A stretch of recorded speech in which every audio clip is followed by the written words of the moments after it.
Namaste, everyone.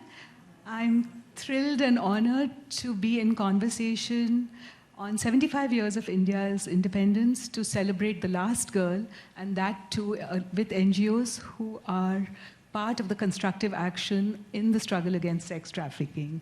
And I could have found no one better to have this conversation on the importance of the last girl and change starting from the bottom and transforming the top, and the importance of constructive action than Gloria Steinem, whose whole life epitomizes this. Gloria, you have always taught all of us, as we went about our work, that grassroots action is integral to whatever we do. Why do you believe that? I should explain that India made me what I am today. I hope India is satisfied. When I first graduated from college, I was engaged in trying to not to get married. Okay, that was right. Also, my mother and both my grandmothers had been theosophists, a movement that really originated in India. And for all of those reasons, I fled to India and lived there for 2 years. And that changed my life. I mean, for forevermore, with friendship, with philosophy, with a much better understanding of how most of the world lives than I would have had I stayed here. Of all the errant and peculiar decisions I've made in my life, that was the most crucial, to live in India for 2 years, and I'm very, very grateful. What was it in India that you experienced which led to your firm commitment to grassroots action or constructive action? Well, of course, when I was there, it was much closer to the time of Gandhi, and that was very clearly a grassroots movement that had brought independence and, everything we know. So I had that experience, and it was, of course, the contrary of much that I had learned in college in terms of change starting from the top down instead of from the bottom up. And it was just absolutely more true. I mean, because a tree does not grow from the top down. It grows from the ground up. And so does change, revolution, transformation, human understanding, all of it. It just had an enormous, enormous impact on me.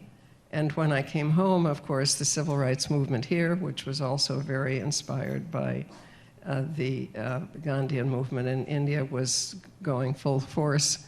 So it just was, I'm sure each of us in the audience has had life-shaping experiences of this kind, but that was the most important one for me. In previous conversations, you've told me about how you went from village to village in India, and you learned from the women in a train bogie, and then from a group leader who was taking you to quell some caste riots, and he didn't care whether you had white or brown skin. What did you learn from that experience? Well, it just happened. I mean, I had been living in Miranda House at the University of Delhi, and I realized I should not stay only in Delhi. So I have, in that way that young people just do without any idea of whether it's a risk or not, I just got on a train, a kind of Indian train that's familiar to lots of people here, in a women's car. There were, and maybe still are, women's cars, right? Eating food from peddlers, that we negotiated with in and out of the windows and all of that. And I just kind of submitted to this travel, and I ended up going to an ashram that was one of the ashrams of Vinoba Bhave, and he was just then, there had been caste riots in Bihar, very tragic and dangerous riots, and he had been sending out teams of people to travel through the villages and just to let people in that area know that anyone outside cared about them, really. And he always needed at least one woman so that women would come to the meetings around the campfire, around the fire at night. And he was fresh out of women. So even a Westerner, right, would do. I said to him, isn't this going to seem very odd, to people? He said, no, you wouldn't seem any more odd if you came from New Delhi. Right. So that was a transforming time for me, and for one thing, the villagers were so generous. I mean, we had a cup, a sari, and a comb. That was all I had, and we depended on the villagers to look after us, to feed us. We slept on mats. We talked around the fire. It was.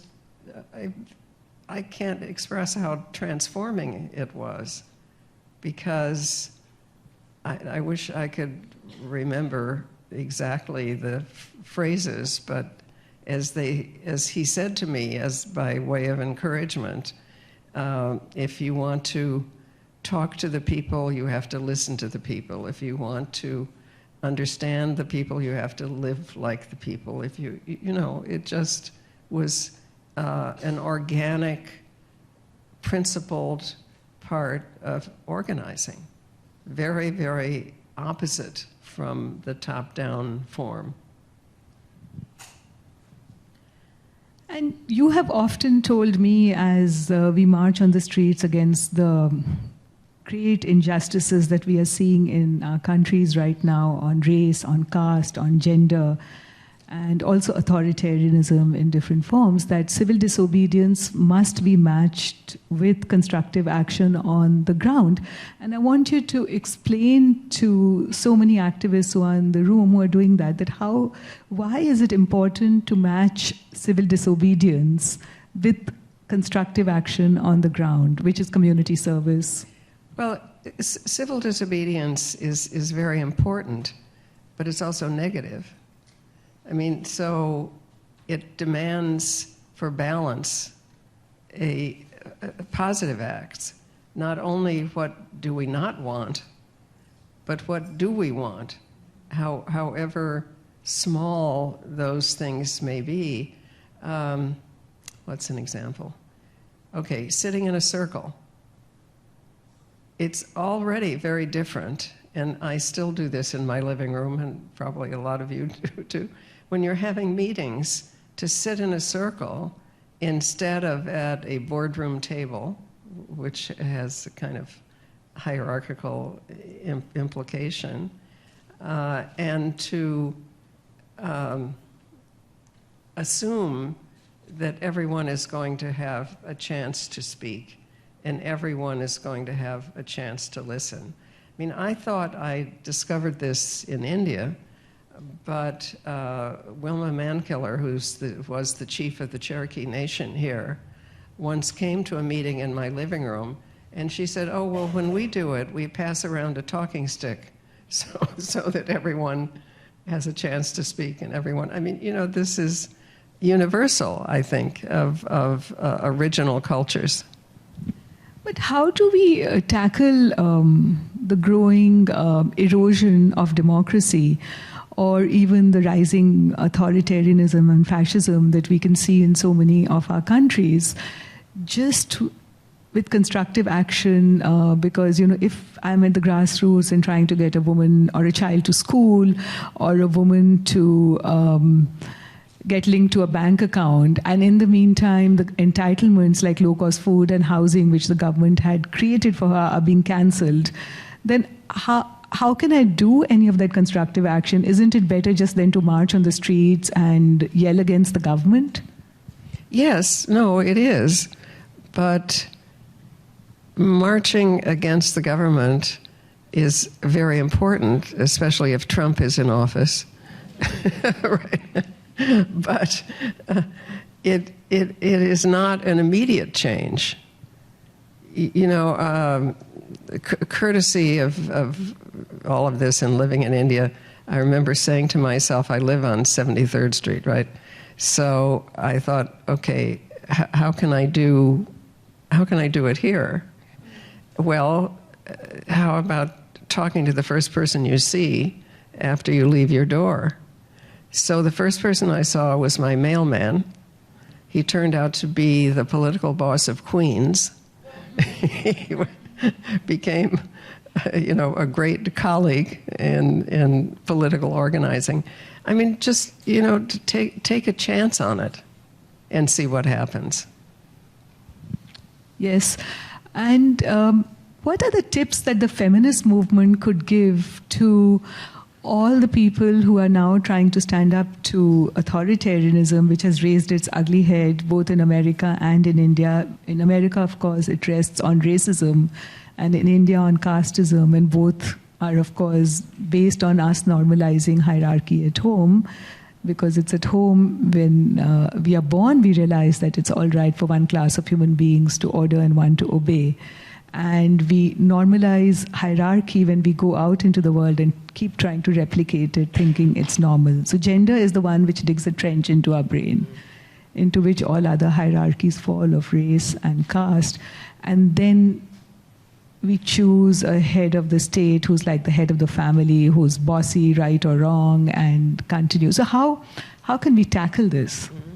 Well, I think you just said it in what you said, because the patriarchal family is the institution that accustoms us to the idea that hierarchy is normal, and therefore democracy in the home accustoms us to the idea that democracy is normal. So a family in which if there are male-female parents, both are caring for the children. If whatever the financial support of the family is, both are earning outside the home. It's just kind of very, very, very basic. And I think when we are in our college and university classes, we think it's amorphous and out there someplace, as opposed to starting in the family and in our neighborhoods and in who we see every day. Telling us that we have to start big and up there is a way of telling us we can't start, if you know what I mean. And it makes a huge difference. For instance, just to listen to children so they know they're worth listening to. It happened that I had, within my own family, some of this already because my mother and both my grandmothers were theosophists, a lovely, peaceful philosophy that started in India. So some of it was there already. It isn't as if my mother was then not subject to patriarchal problems in the larger world because she was a journalist. She had to give up the work she loved the most. There were many things that happened because of the external hierarchy. But there was, at least from her and from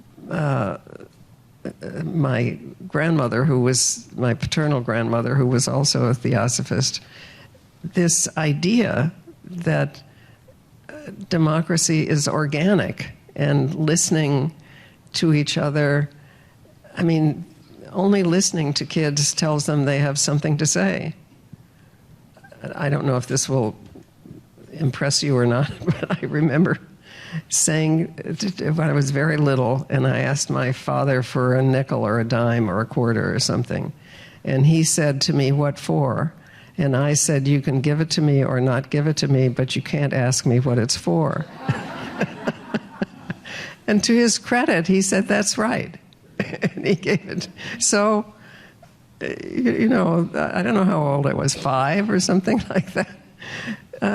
So it just is present in the way that we treat each other and our children and try to evade, subvert the hierarchies around us. You know, but a lot of young people I meet nowadays, especially when I teach, they say democracy is the great hypocrisy. And it was used and hijacked just to make rich people richer. And why do we need democracy? Because it's hypocrisy, so we should just go in straight for authoritarian leaders. What would you say to them? Lots of luck.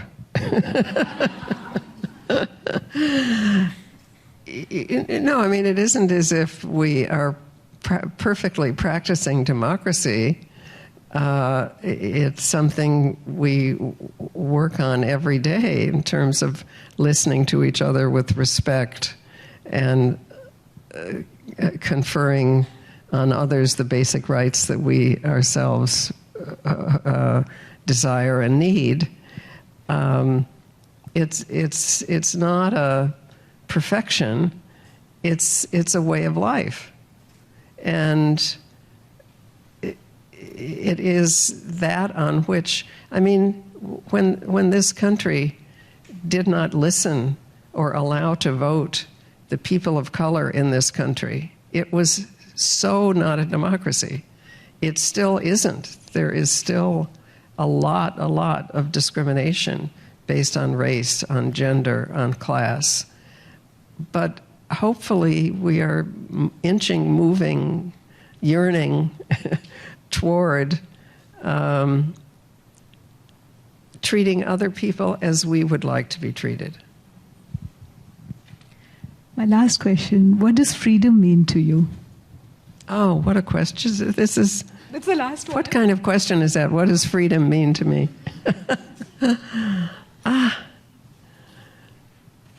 Well,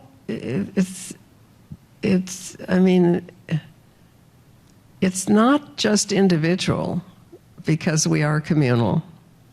So it means freedom to speak, freedom to love, freedom of association, freedom to use our talents. When we arrive in this world as an infant, we are a unique human being already who has unique skills, and so, you know, and it's the ability to use that and to treat others, and empathy has to be part of that, right? I mean, that's so crucial. We have to do our best to treat other people as we would like to be treated. Thank you. And that was my conversation with Gloria Steinem.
The Last Girl Awards was introduced in 2017 to recognize those fearless leaders that really live the values in uplifting those who are neglected and shunned by society.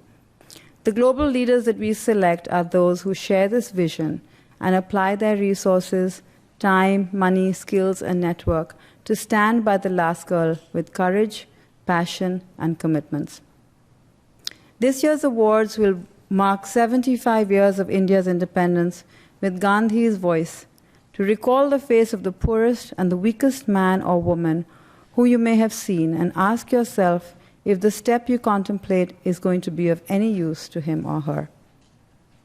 Our honorees, as you saw today, Ruby, Tatiana, Kendall, and Chloe, truly exemplify Gandhi's twin values of ahimsa, or nonviolence, and antyodaya, or the upliftment of the last person through their work and activism. We are honored to stand among them today. I would like to present our first award of the night, the Lifetime Leadership Award, to Ruby Sales. Public theologian, historian, activist, social critic, and educator, Ruby Nell Sales has always looked to her work as a calling rather than a career. As a teenager, she joined the Student Nonviolent Coordinating Committee, working on voter registration, and has continued to be a strong supporter for change. Having an educational background from Manhattanville College, Princeton University, and Episcopal Divinity School, she founded the NGO Spirit House Project.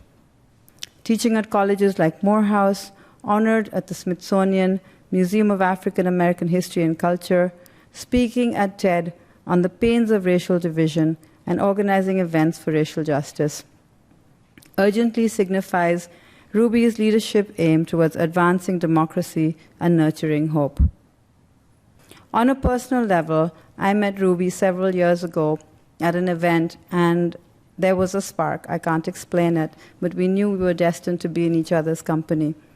Since then, I have invited Ruby to speak at my children's school, to come over to my home for an afternoon tea, which went over 5 hours long because nobody wanted to leave. And this past year, Ruby was honored to be at the Whitney Biennale in a video presentation on her life by tremendous artist Adam Pendleton. And I was featured in a small video part, so I can actually say I was at the Whitney Biennial. And this year, in January, Ruby is part of a civil rights documentary called The Lowndes County and Road to Black Power, which featured in the Tribeca Film Festival and will open in January on Peacock. So please watch it. It is an absolute honor to present Ruby with the Last Girl Lifetime Leadership Award.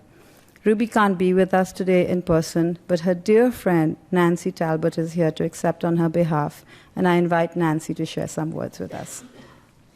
It's an honor to be here tonight to accept this award for Ruby Sales. We've been dear friends for 40 years now, and over those years, she has been an activist the entire time, as you heard, since being a teenager.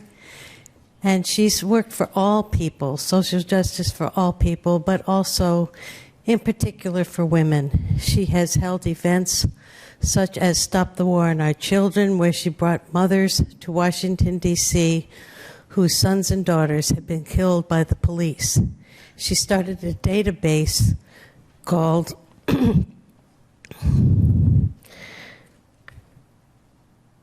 Breaking the Silence, which includes state-sanctioned murders since 2013.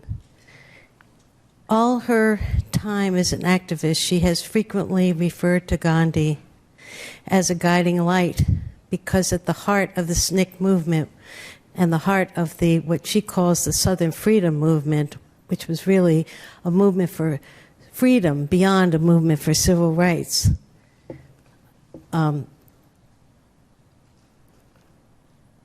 she's, I'm sorry, I lost my thinking. She has always been someone who has said that nonviolence is at the heart of what we all need to do in all of our organizing.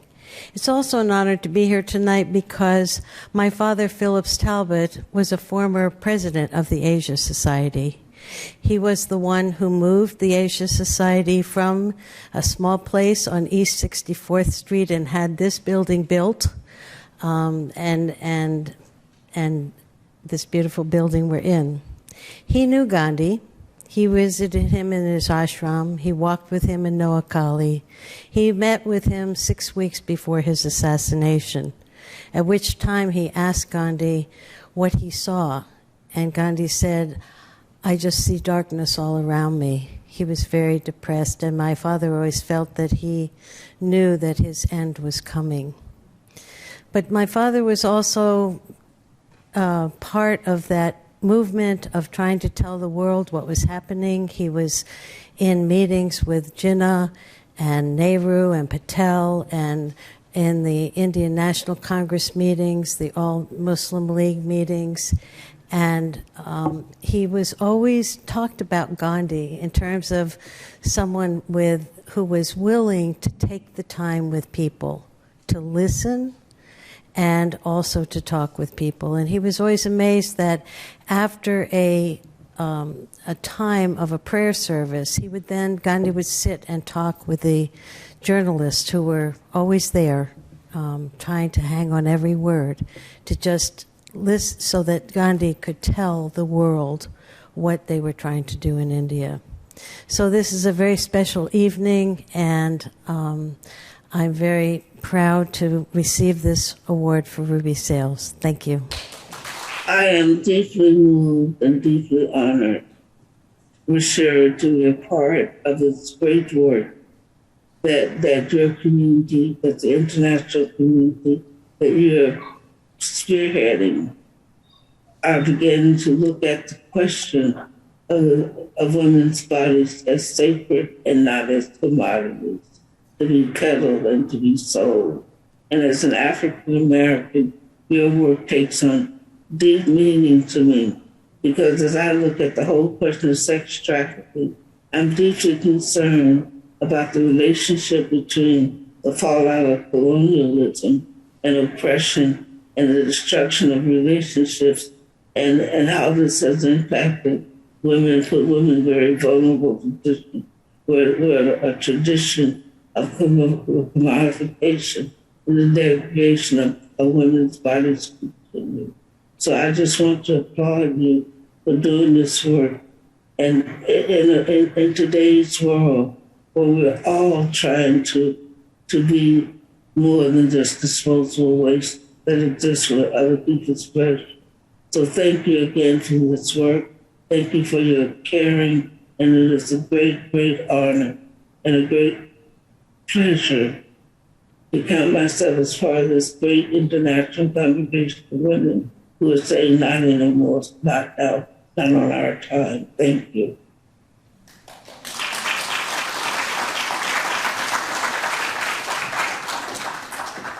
It is such an honor to be here and to present the Last Girl Award to Tatiana Kotlyarenko, whom I have worked with for many, many years and know so well. She is a woman of tremendous commitment and courage. Tatiana Kotlyarenko is the advisor on anti-trafficking issues at OSCE, the Organization for Security and Cooperation in Europe, and ODIHR. I'm afraid I'm not going to get that acronym right, but it has human rights. It ends with human rights very prominently since 2016.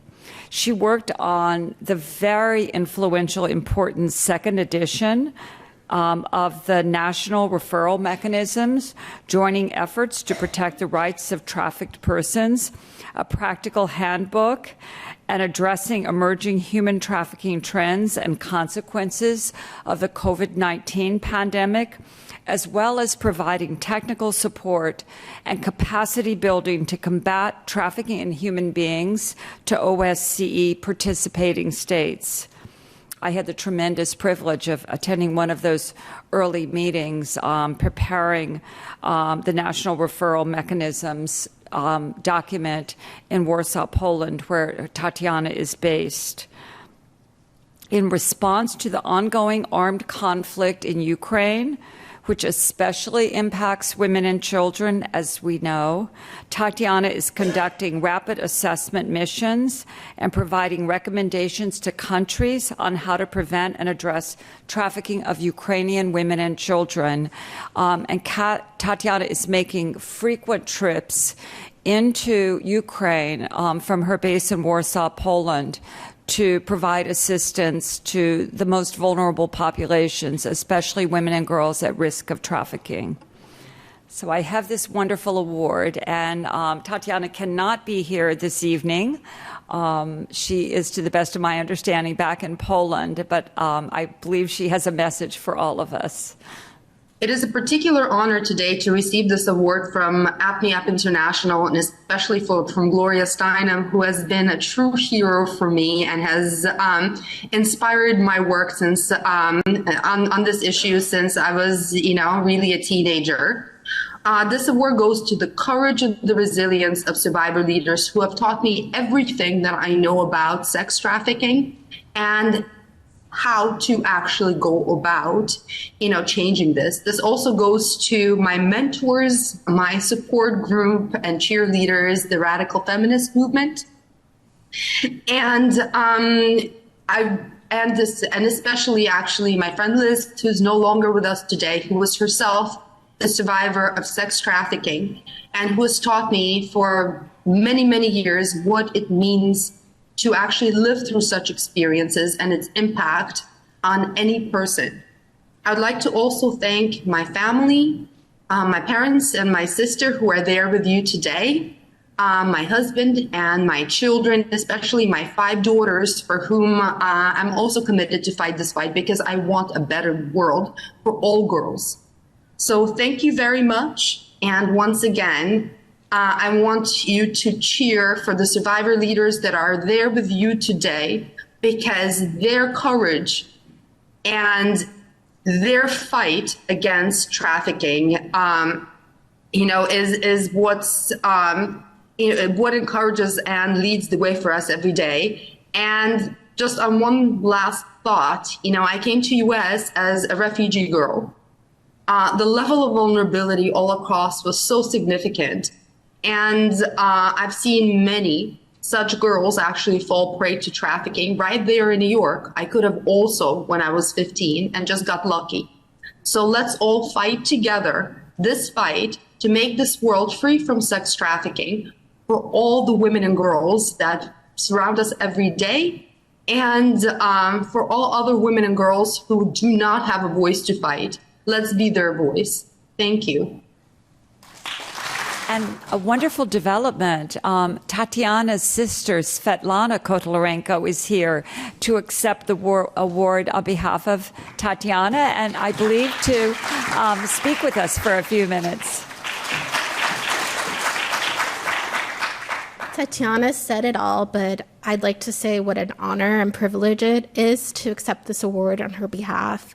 Tatiana has worked tirelessly to help individuals that have been trafficked, and I know that she will continue committing her life to this cause and make an even more significant impact than she has already.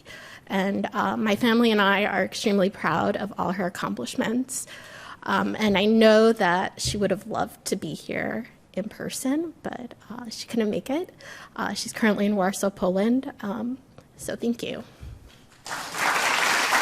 One last award, I believe, to an extraordinary activist leader, survivor leader, Kendall Alaimo, the Changemaker Award.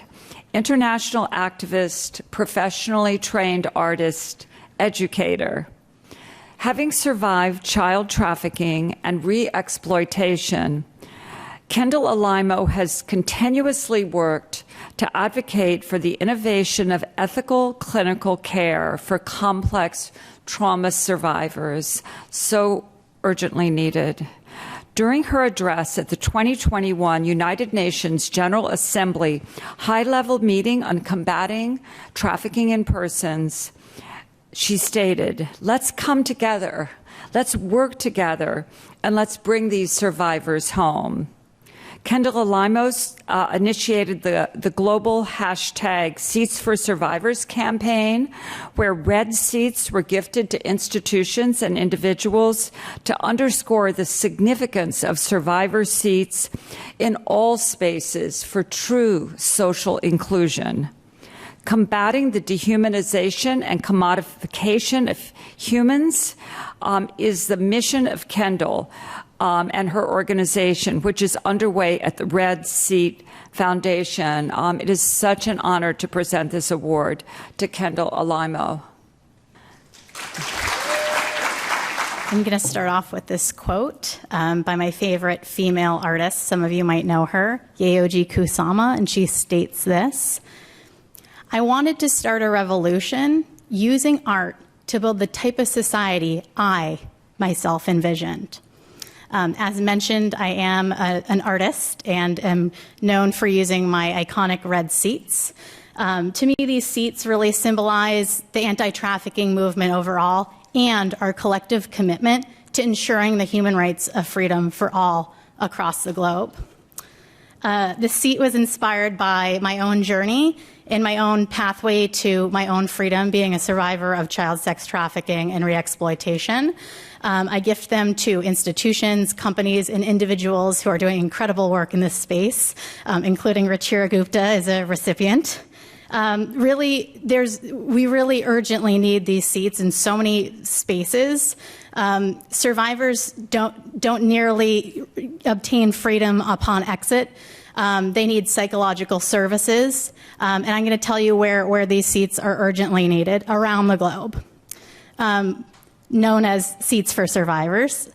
So these seats are actually needed in ethical treatment centers for the treatment of post-traumatic stress disorder and dissociative disorders we see in this population. These seats are needed at academic institutions around the world to educate survivors. These seats are also needed at corporations that are willing to save a seat and employ a survivor and give them a career and not just a job.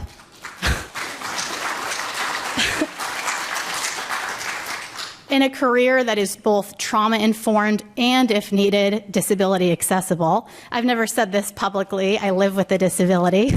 But there's ability in that, right? And last week or so, I had the very honor to gift the very first seat to the very first corporation to talk about survivor employment, and that was at Amazon headquarters in Seattle.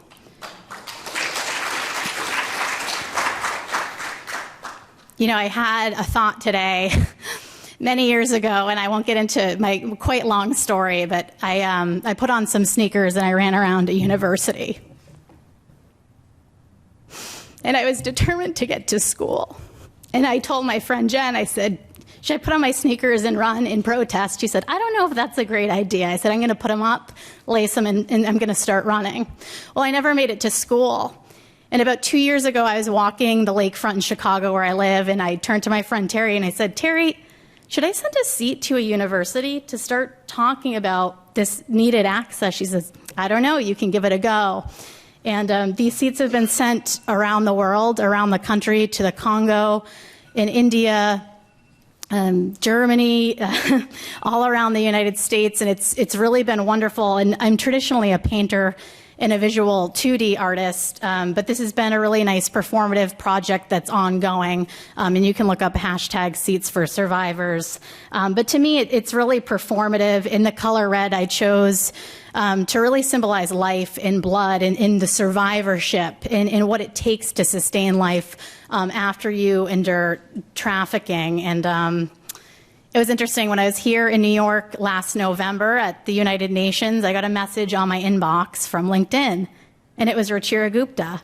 And she said, can I see one of those red seats in person? I said, okay, sure. So I put one under my wing, walked to Ruchira's office, and I gifted her one of these seats for her incredible work in this space, and it's such an honor to be here to support both her and Apne Aap International's incredible and life-saving work. But When I went to her office, she offered me soup, and I smiled because she feeds so many people. And, you know, I'm here tonight to accept this incredible award, but people that know me know I don't always like to just receive. I also like to give. So last time I gifted Ruchira a chair, and she gave me soup and books. And tonight I'm getting an award, but I'd like to give something to Ruchira tonight that I brought with me to give.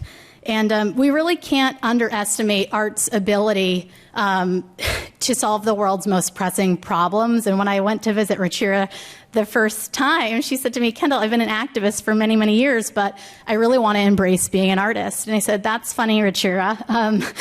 I've been an artist for many, many years, but I'd really like to embrace being an activist. So as an act tonight, I'm going to gift Ruchira one of my paintbrushes from my studio. And encourage you to keep making art with impact to make the world a better place, Ruchira. Thank you. Thank you. Wonderfully, there is one more Last Girl Award, which goes to the extraordinary Chloe Flower, the Cultural Change Award.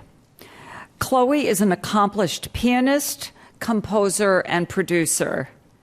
Chloe has co-produced and composed for Celine Dion, Johnny Mathis, 2 Chainz, Sway Lee, NAS, and more.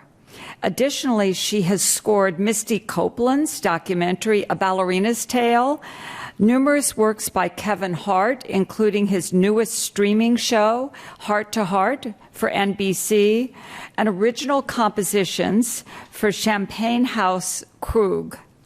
Chloe is dedicated to humanitarian efforts through her work as an ardent advocate of anti-human trafficking, a champion of music education and therapy, an artist ambassador for the United Nations Office on Drugs and Crime, and Grammy showstopper. I believe Chloe is here tonight to accept this award. Thank you so much. It's such an honor to be in the room with all these incredible women and to be given this by someone I respect and honor so deeply. Thank you. My speech is really going to come later in the night through music, but I did want to say one thing. Thank you so much, Ruchira, and everyone here for recognizing music education as a tool of prevention against human trafficking. I have seen firsthand how learning an instrument can teach our most vulnerable youth identity, dignity, community, empathy, and so all of these things that overcome material poverty and can really prevent them from entering both the supply and demand side of human trafficking. So thank you. Thank you, Chloe and Kendall, for being here. And we are missing Tatiana and Ruby, who can't be with us, but they're doing the work out there. And of course, COVID has changed the equation about who can be here and who can't. My questions to both of you are, and I'll start with Kendall and go to Chloe. The first question, which I asked Gloria too, what does freedom mean to you? Yeah, that's obviously a very big question. And, you know, I love what Gloria said about community. It's not just one person. I think as an artist, it means creating fearlessly and courageously to drive art in the world, to create impact for these pressing issues, and to just be able to express yourself. I think that as an artist is freedom to me, but like Gloria mentioned, it's community, and there's a quote I always say, and if you've seen me talk before, I'm sorry if I've said it before, but I'm going to say it because it really goes back into this community and what I've been thinking of in terms of freedom in my own life and in my own activism lately. But a quote by Nelson Mandela, and he says, to be free is not to merely cast off one's chains, but to live in a way that respects and enhances the freedom of others. And my journey to freedom can still be challenging at times, personally as a survivor and just as a human being. But when I think of that quote, like, what does it really mean to be free? And if you believe in the fundamental human right of freedom, if you're free and you're not liberating others, then are you even free, right? Can we think about that? And I think for me, my path to freedom, myself personally as a human being, is going to be indefinite, unfortunately, because modern-day slavery and human trafficking is a rapid problem that is unfortunately growing, and I don't know if I'll ever see every other person free in my lifetime, but I think there's also beauty in that, thinking that I will never be free until every human being is free, in the beauty of pursuing this work the rest of my life, in the art of pursuing, driving out pathways to freedom as an artist the rest of my life. So, and Chloe, what does freedom mean to you? I want to say like what you said, what she said. I'm a pianist. No, I'm not used to talking. But really, to me, freedom is really about choice. I chose music as my career because I had the freedom to do so. So for me, it's about choosing what you choose to do with your life, what you choose to do with your platform, and what you choose to do with your body. That is freedom to me. Why did you commit to fight sex trafficking? You know, you and I share a similar story. I walked onto human trafficking. I didn't know I wasn't looking for it. I had tickets to an airplane. I had airplane tickets to go to a beach, and I just decided not to show up. And that plane crashed, and everybody on it died. And so I had this very awakening, what am I doing with my life moment? And so I went on a walk, and I saw a brothel with young children, and I felt, as someone who had been all around the world, it was horrible that I was not aware of what was happening. And so 2006, I started this awareness campaign, because initially, to me, we needed to build awareness. Now that people know, it's about prevention. And so I made it part of my platform, part of my music, to use music as a tool of prevention. And why did you commit to spending your whole life fighting sex trafficking? Yeah, so the obvious would be, you know, I'm a survivor of sex trafficking, and it's impacted me and still impacts me in ways on a daily basis. I don't always talk about that, but it just impacted my identity, my path in life, and I want to make that path shorter for others. But there is a quote by Gandhi I wanted to read, since we're celebrating India's 75th anniversary of independence, and it kind of relates into the incredible work you do. But he said, "There are people in this world today hungry, so hungry God himself dare not to appear." I'm sorry, I have to reread this. I just got nervous with the Post-it. "There are people in the world today so hungry God himself dare not appear to a hungry man except in the form of bread." And when I think about this quote, I think about two things: bread and hunger, in Ruchira's work, in my work. And it's incredible that you have fed millions of people through Apne Aap International. It's such an honor to celebrate that. But then I also go back to the word hungry, right? And these survivors aren't just hungry for bread. They're hungry for freedom. And they're starving for freedom. And I think my role in this, in what inspires me for this, is to provide not just bread, but pathways to treatment, education, careers, and real sustainable freedom. So that is why I do what I do. Thank you, both of you. Your work has made a difference and will continue to make a difference, as will the work of many who are in the room. And I want to note that Jessica Newworth, who was one of the early activists who took on the whole issue of sex trafficking, is also in the room, as is Neha Vashi, and I can see many more, but I won't be coming back on stage now. So I just wanted to acknowledge them too before Chloe takes the stage. Thank you, Chloe. Thank you, Kendall. This is a song that I wrote during the pandemic, and it was kind of interesting to try and compose and conduct an orchestra over Zoom, but we did our best. They were in Budapest, and I was here in New York. But yeah, this is called the Grand Cuvée, and it's an honor to close out this evening with this song that I wrote. Thank you.